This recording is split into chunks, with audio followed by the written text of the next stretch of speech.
어제 저녁에 설교 준비하는데 문자가 날아왔습니다. 이번에 송우용신 40일 특별 새벽 기도를 마치고 이제 받은 그 은혜를 이제 문자로 이렇게 저한테 보내주셨습니다. 제가 한번 읽어보겠습니다. 목사님, 40일 동안 정말 수고 많으셨습니다. 우리 시온교회가 이 어려운 시기에 계시록의 연의 말씀을 다시 한번 재정립하고 배우며 익힐 수 있다는 것이 얼마나 복인지 모르겠습니다. 90년대 원로 목사님 부흥회를 통해 말씀을 강론하시던 것이 생각나고 다시금 시온의 사명이 이런 마지막 때의 말씀을 전하고 가르치는 것이 아닌가 깨닫게 되는 시간들이었습니다. 매 시간마다 말씀에 대한 기대와 즐거움에 40일이 훌쩍 지난 것 같습니다. 많이 힘들고 어려운 시기를 보내고 있지만 사도 요한이 소망과 위로의 말씀 붙들고 시대를 감당했던 것 같이 스스로 굳세게 하며 넉넉히 이기는 자 되도록 정진하겠습니다. 감사합니다. 뿅뿅뿅 이렇게 문자가 왔어요. 마지막 뿅뿅뿅은 뭔지 아시죠? 사랑합니다. 하트 마크입니다. 이런 문자를 받을 때 참 피로가 가시는 듯한 그런 그 기분이었습니다. 저는 이번 40일 특세 작년 2월 21일부터 어제 40일째 끝날 때까지 정말 있는 힘을 다해서 이번에 이 준비 작업을 했습니다. 그 말씀을 이제 파워포인트라는 프로그램을 통해서 시청각으로 이렇게 그 표현하는 이제 그 기술을 배워서 그 파워포인트를 만드는데 시간이 많이 걸립니다. 물론 뭐 잘하는 사람한테 맡길 수도 있겠지만은 직접 이제 그 작업을 하느라고 거의 대외적인 활동 모든 걸 다 수도한 채 어떤 날은 교회 출근하는 시간도 아까워서 집에서 하루 종일 이제 작업을 하면서 이번에 40일 그 특별 새벽 기도를 진행해 왔습니다. 이 문자를 받을 때 피로가 싹 가신 듯한 그런 느낌이 들었습니다. 어쨌든 이를 위해서 진행을 위해서 수고하신 분들 또 참여하신 모든 성도님들께 다시 한번 감사의 말씀을 드립니다. 오늘 설교는 이번 40일 특세 결론에 해당되는 내용이다. 그렇게 여러분들이 이해하시면 되겠습니다.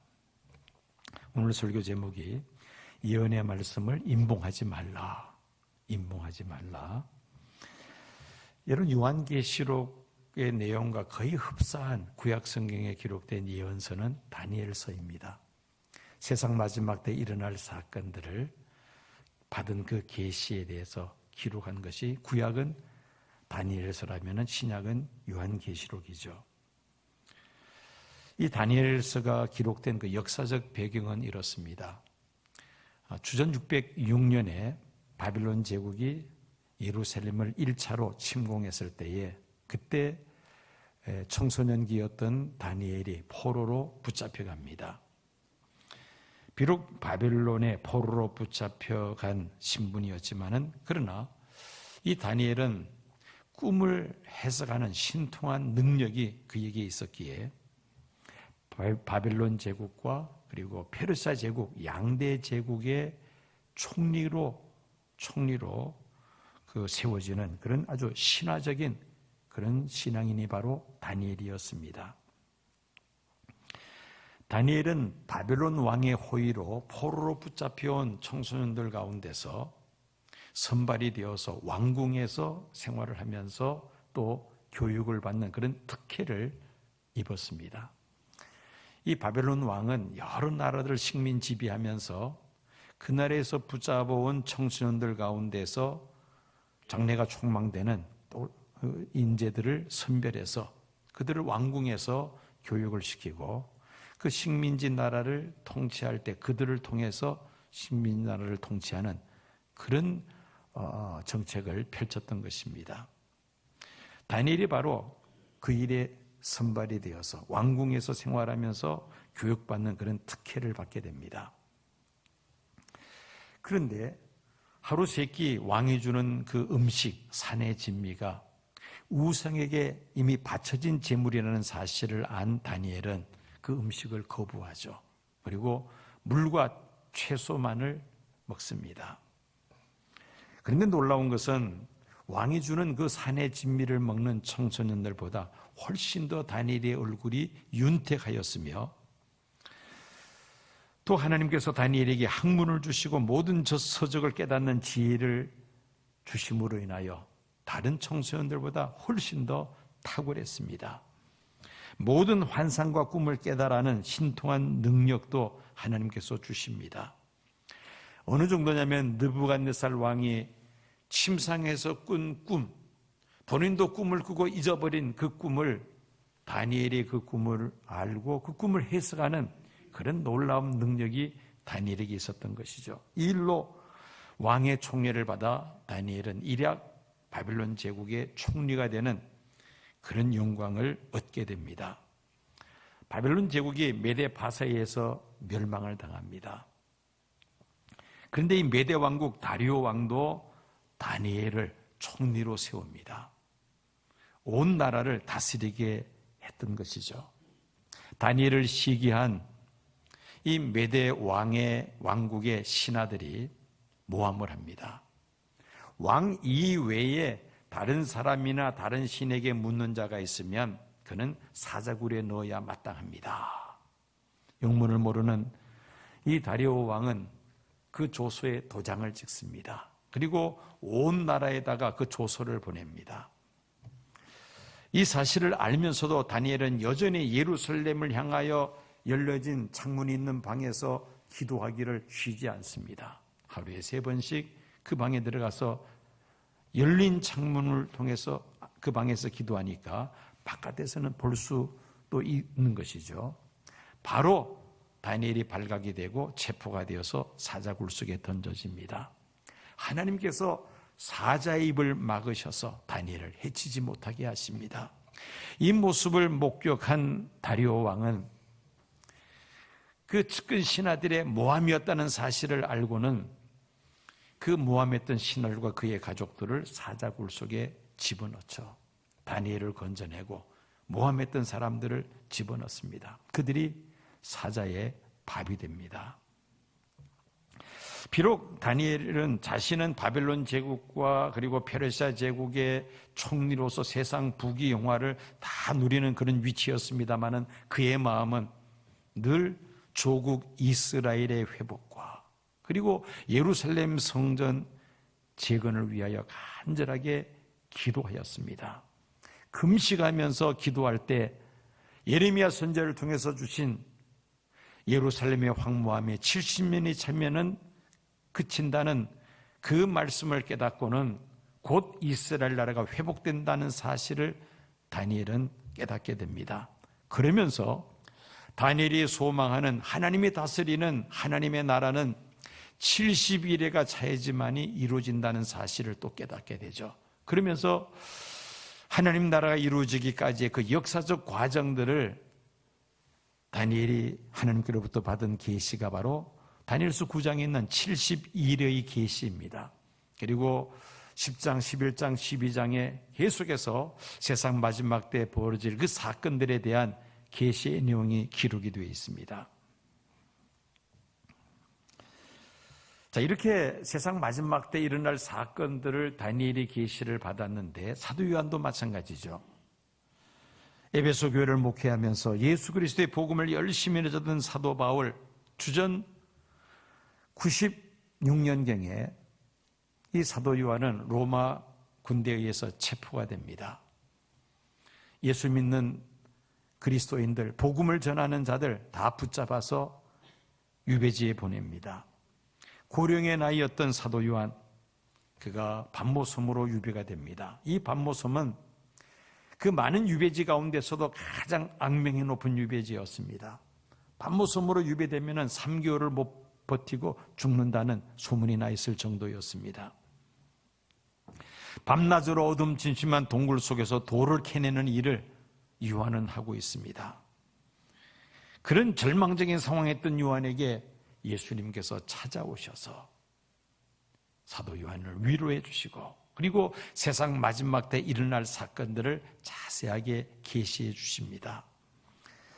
계시록 4장을 보면은 이리로 올라오라는 그 음성과 함께 성령의 감동을 받아 하늘 보좌로 이끌려간 사도 요한은 그의 눈앞에 펼쳐진 하늘 보좌를 바라보면서 그 보았던 것을 글로 자세하게 기록을 남기고 있습니다.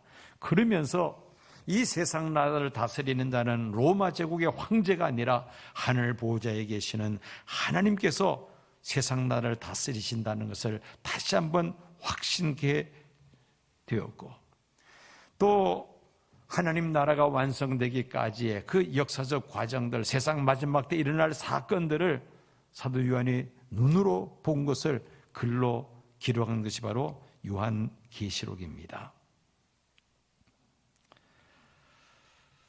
요한계시록에 기록된 말씀은 하나님 오른손에 있던 7인으로 봉해진 두루마리 책을 어린 양 예수 그리스도께서 취해서 그 인을 하나씩 떼시면서 일어나는 세상 마지막 때 사건들, 그것이 바로 요한계시록이죠.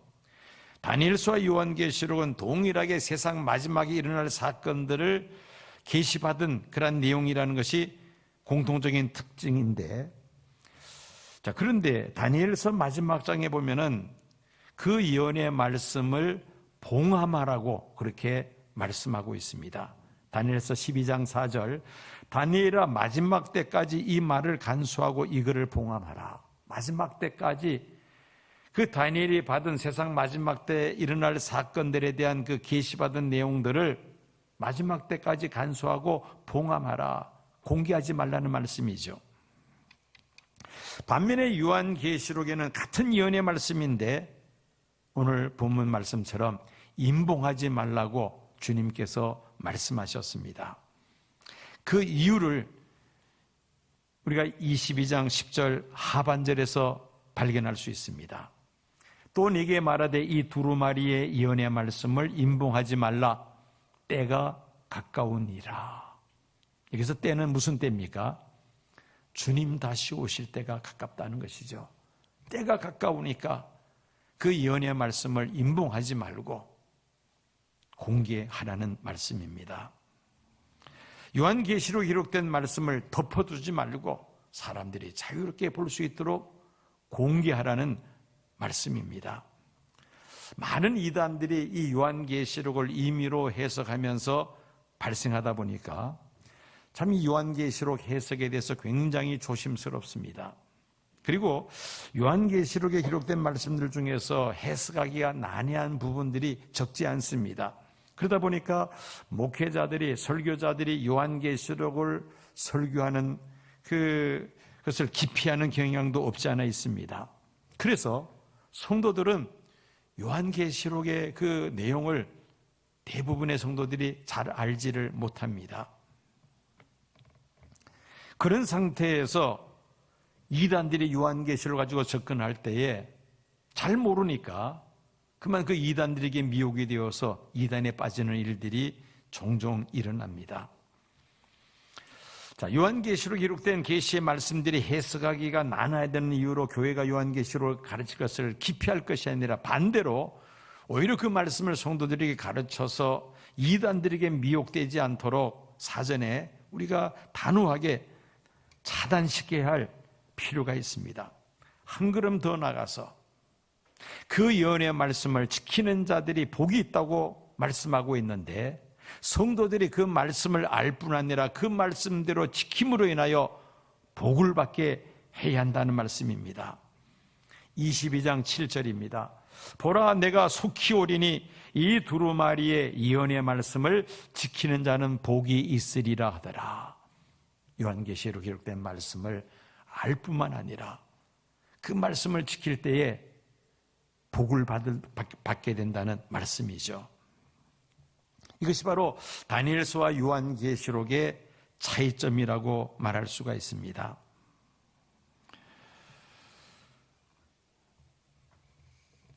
주님은 다니엘에게 세상 마지막에 전개될 사건들을 계시하시면서 마지막 때가 되면 많은 사람들이 빨리 왕래하며 지식이 더하리라고 말씀하셨습니다.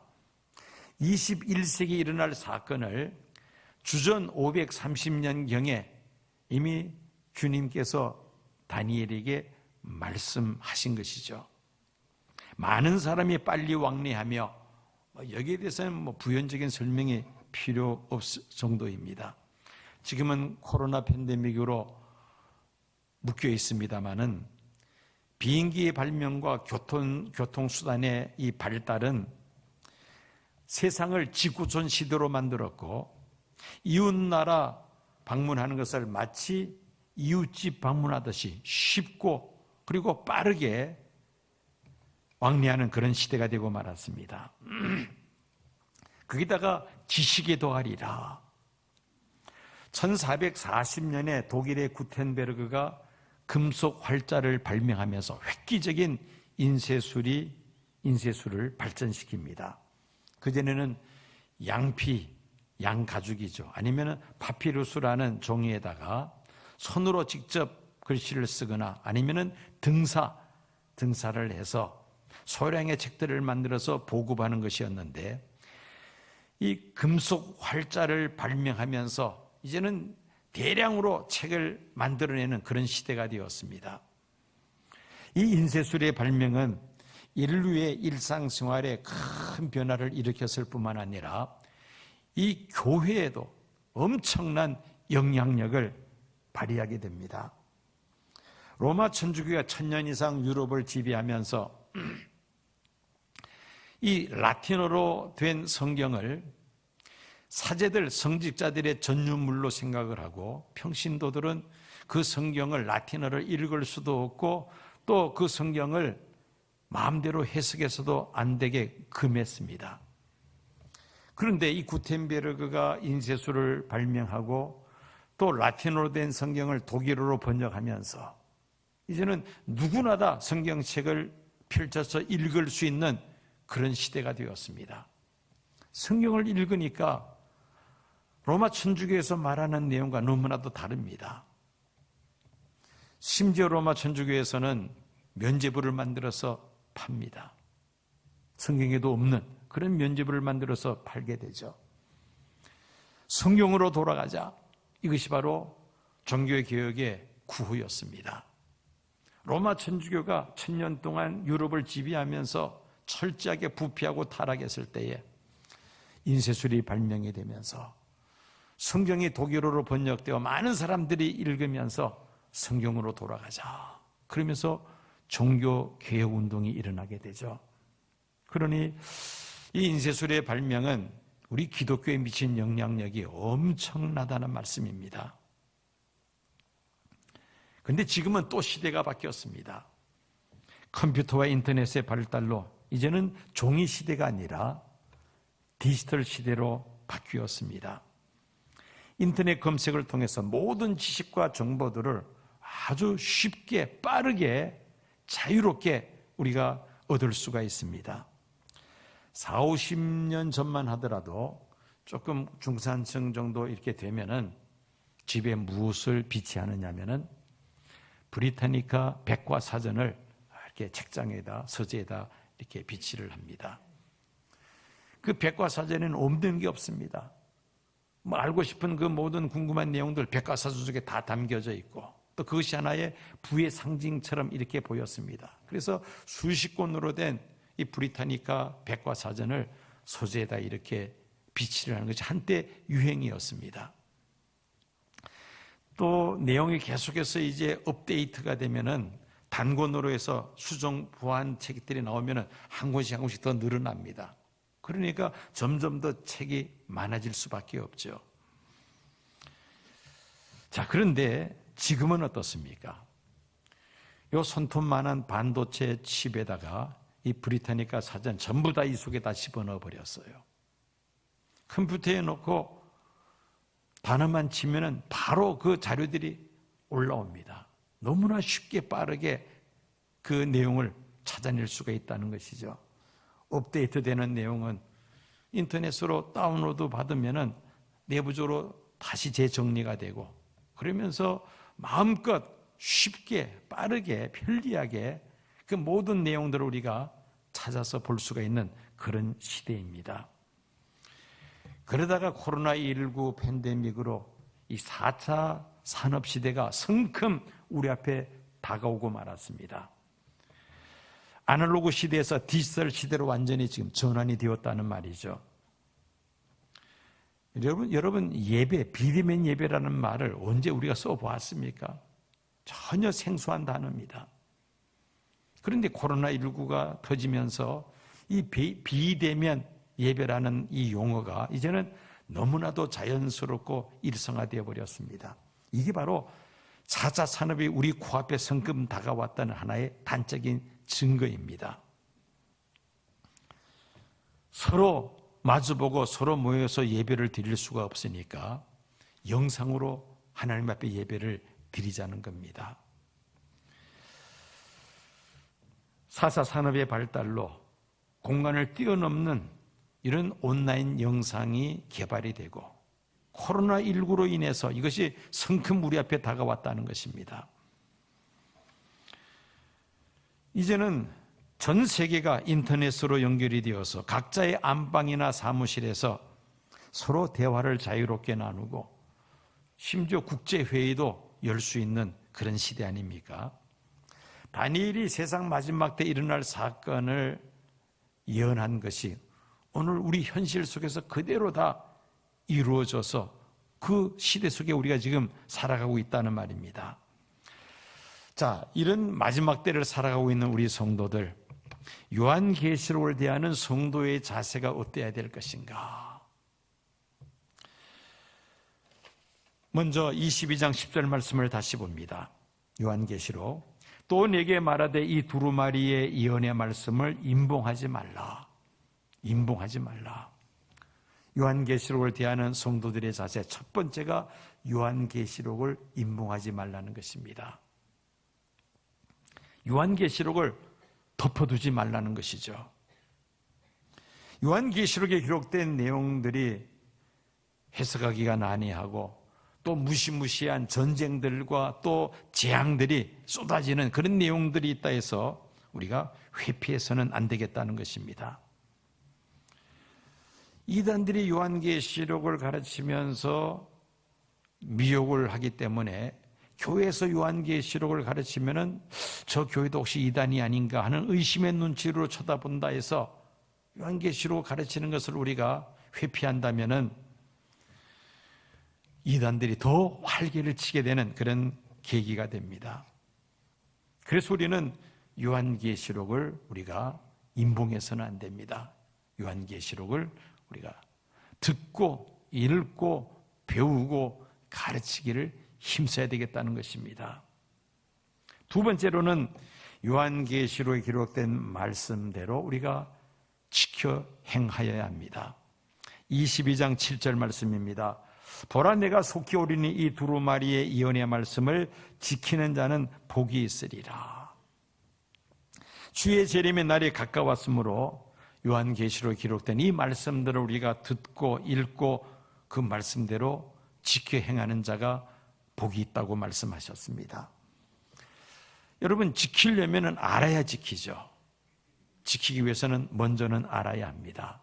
그래서 요한계시록에 기록된 예언의 말씀을 우리가 배워야 합니다. 공부해야 됩니다. 또 열심히 읽어야 합니다. 그리고 그 말씀대로 행할 때에 우리는 복을 받을 수가 있습니다. 무서운 혼란과 핍박 속에서도 요한계시록에 기록된 그 예언의 말씀대로 끝까지 믿음을 지키는 자들, 그들은 영원하신 하나님 나라를 기업으로 얻게 됨을 약속하셨고 또 각 사람이 행한 대로 상을 주실 것을 약속하셨는데 그 고난과 혼란 속에서도 믿음을 지키며 예언의 말씀대로 산 사람들은 주님 앞에 서는 날에 상급을 받게 될 것입니다. 그러므로 우리는 요한계시록에 기록된 예언의 말씀들을 잘 알고 그 말씀대로 지키는 성도들이 되어야 할 줄로 믿습니다. 마지막으로 세 번째로 요한계시록에 기록된 말씀을 우리가 전하여야 합니다. 전파해야 된다는 말씀입니다. 사도 요한 당시는 로마 제국에 의해서 기독교인들이 혹독한 박해를 받고 있던 그런 시대였습니다. 그래서 이 요한계시로 기록된 말씀들을 할 수만 있으면 많은 성도들에게 읽게 하고 깨닫게 해서 그 박해 속에서도 믿음을 지키게 하는 것이 어떻게 보면 사도 요한의 사명이었던 것이죠. 그래서 이 말씀을 임봉하지 아니하고 한 교회라도 한 사람이라도 더 많이 이 말씀을 알도록 전하기를 힘써야 되는 그런 상황이었습니다. 하나님 나라에 대한 그 소망을 굳게 붙잡고 환난과 핍박 속에서도 믿음을 지키게 하기 위함이었다는 것입니다. 사도 요한뿐만 아니라 당시 박해를 받고 있던 성도들에게 요한계시로 기록된 이 예언의 말씀은 그야말로 소망이었고 큰 위로가 되었습니다. 그랬기 때문에 그 박해 속에서도 많은 성도들이 믿음을 지킵니다. 순교의 제물로 바쳐지며 그러면서 끝까지 믿음을 지켰다는 것입니다. 여러분, 오늘날 어떻습니까? 코로나 바이러스로 인해서 사회적 거리두기 또 이 마스크가 이제는 완전히 생활화되었습니다. 감염을 예방하는 차원에서 사람과 사람 사이에 2m 거리 두기가 이제는 일상화되었습니다. 가급적 사람들을 만나기를 피하고자 합니다. 특별히 많은 사람들이 모인 자리에는 될 수 있으면 안 가려고 합니다. 이 사회적 거리 두기로 인해서 성도의 교제가 눈에 띄게 확 줄어버렸습니다. 우리 교회만 하더라도 예배 이외에 다른 모임은 지금 법적으로도 할 수가 없습니다. 그러다 보니까 성도들 간의 거리가 점점 멀어져 갑니다. 성도의 교제를 통하여 서로 위로하고 격려하고 서로의 신앙을 세워주는 그런 역할을 해왔는데 이 성도의 교제가 단절이 되어버리니까 우리의 신앙도 약화될 수밖에 없는 것이죠. 더 힘든 것은 하나님과의 거리가 점점 더 멀어져 가고 있다는 것입니다. 여러분, 영상으로 예배 드리는 것, 참 이것도 하나님의 은혜죠. 이것마저도 없다면 우리가 어떻게 하겠습니까? 대면 예배를 완전히 감염이 심할 때는 완전히 스톱시키는데 그럼 어떻게 하자는 겁니까? 그래도 온라인이 예배가 가능하니까 그나마 각 가정에서도 예배를 드릴 수 있다는 것, 한편은 하나님 앞에 감사해야 될 일입니다만은 문제는 예배를 드리는 자의 자세가 문제입니다. 예배에 전념을 기울이고 예배에 집중을 해야 되는데 영상으로 예배를 드리다 보면은 상대적으로 예배에 집중하기가 힘들고 또 소홀해지기가 쉽습니다. 정말 교회에 와서 예배 드리는 심정을 가지고 정말 옷도 갈아입고 주변 가정 예배 드릴 수도 다 정리하고 정말 단정한 상황에서 그리고는 이제 영상으로 예배를 드린다면은 교회에서 예배 드릴 만큼 또 가정에서도 은혜를 받겠습니다만은 그렇지 못한 경우가 많을 겁니다. 시간에 다 되었어야 TV를 켠다든지 스마트폰을 켜놓고 아무런 준비 없이 그냥 예배를 드립니다. 그러다가 무슨 일이 있으면은 예배 분위기가 완전히 다 깨져버리고 맙니다. 예배 드리다가 여기저기 왔다 갔다 다니고 사람 찾아오면 사람 만나야 되고 그러다 보면 예배에 집중이 안 되죠. 그만큼 은혜를 받지를 못한다는 겁니다. 그러면서 나도 모르게 하나님과의 거리가 멀어집니다. 영상 예배를 통해서 은혜가 안 되면은 그다음부터는 아예 영상 예배도 참여하지 않습니다. 그러기를 한 달, 두 달, 1년 지나다 보면은 완전히 하나님과의 관계가 단절돼 버리고 맙니다. 이것이 바로 오늘 코로나19 팬데믹의 상황 속에서 성도들의 신앙의 현 주소라고 말할 수가 있을 것입니다. 자, 이런 때일수록 우리가 하나님과의 거리를 좁혀나가기를 힘써야 합니다. 요한계시로 기록된 그 예언의 말씀을 통해서 우리가 더 하나님께 가까이 나아가며 말씀과 기도를 힘쓸 때에 우리의 신앙이 약화되지 아니하고 이 어두운 터널 속에서 우리가 하나님 앞에 바른 믿음을 지키게 될 줄로 믿습니다.